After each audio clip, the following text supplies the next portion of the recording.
Now we'll start with the jump shot. Number one, we have the preparation and the stance. Under this, we have the knee flexion. The player bends their knees to store potential energy for the jump. We also have the stable base. Feet are shoulder width apart for balance and stability. Number two, we also have the jump phase. Force generation, a rapid extension of the knees, hips, and ankles, generates upward a propulsion. We also have the arm position. The shooting arm starts in cook position while the non-dominant hand guides the ball. Number three, the shooting action. Kinetic chain, energy transfer from the legs through the core and into the shooting arm. Release point, the ball is released at the peak of the jump to maximize the height and to minimize defender interference. Backspin, fingers impart backspin during release for a better control and rebound predictability. The last one, we have the follow through. Wrist flexion, the wrist snaps forward. In short, a smooth trajectory. Alignment, the shooting arm extends fully towards the hoop and the eyes focus on the target. These biomechanical principles help the player achieve accuracy, consistency, and efficiency in their jump shot. 4. We do have the contact point. The ball placement contact is made with the instep for power, or instead the foot for the precision. Focus on target, the eyes remain on the ball. An expert gymnast performs a flip with precise biomechanical control to optimize rotation, height, and safety. Number one, we have the takeoff. Knee and hip extension. The gymnast rapidly extends the knees and the hips, generating upward force. Arm swing. The arm swing upward to contribute to vertical lift and angular momentum. Center of gravity. A well-timed push shifts tack or layup position. Tuck, the gymnastic pull the knees to the chest and arms close to the body to increase rotational speed for the angular momentum conservation. Layout, the body remains straight, requiring more initial force by achieving more aesthetic lift. Balance and control, the gymnast maintain a tight core to prevent wobbling during the flip. We also have number 3, the spotting. Visual focus, the gymnast look for a landmark, for example, floor or apparatus, during rotation to gauge timing and alignment.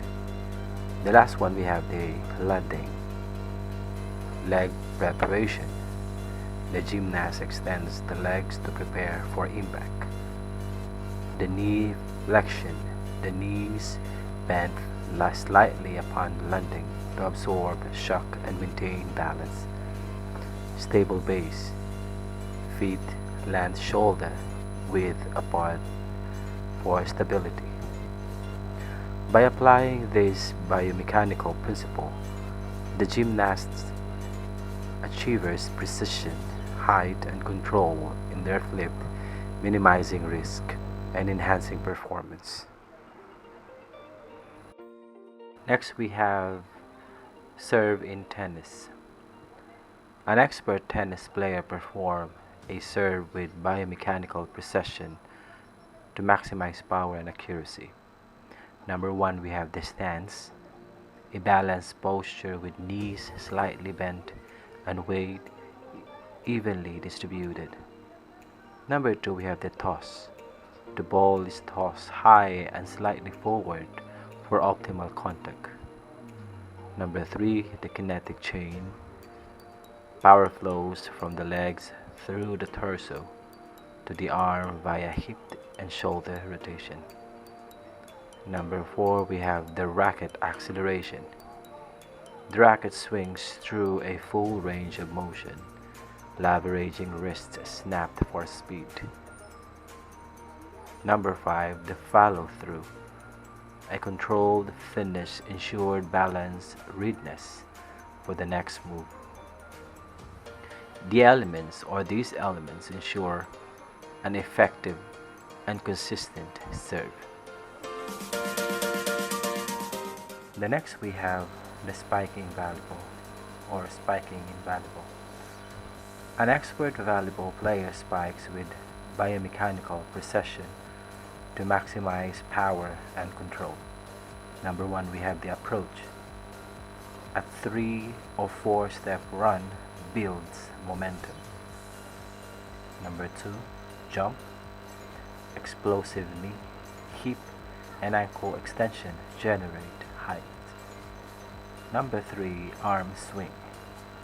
The hitting arm is drawn back and swung forward with shoulder rotation. Number 4, contact. The hand contacted the ball at the peak of the jump, using the firm wrist for accuracy and speed. Number 5, follow through. The arm continues downward, ensuring control and balance. These mechanics optimize the spike, force, and placement. The next one we have this sprint start in track and field. An expert sprinter uses biomechanical precision in sprint starts to optimize acceleration. We have the starting position, balanced crouch with weight distributed over hands and feet. We also have this explosive push-off, the forceful extension of hips, knees, and ankles propels the body forward. We also have the arm dive or arm drive, rapid arm swing, a counterbalance leg motion for propulsion. We also have the body angle, a forward lean aligns the center of gravity for efficient acceleration. The last one we have the stride mechanics, powerful, controlled strides maximize speed and minimize energy loss. These mechanics ensure a fast and efficient start.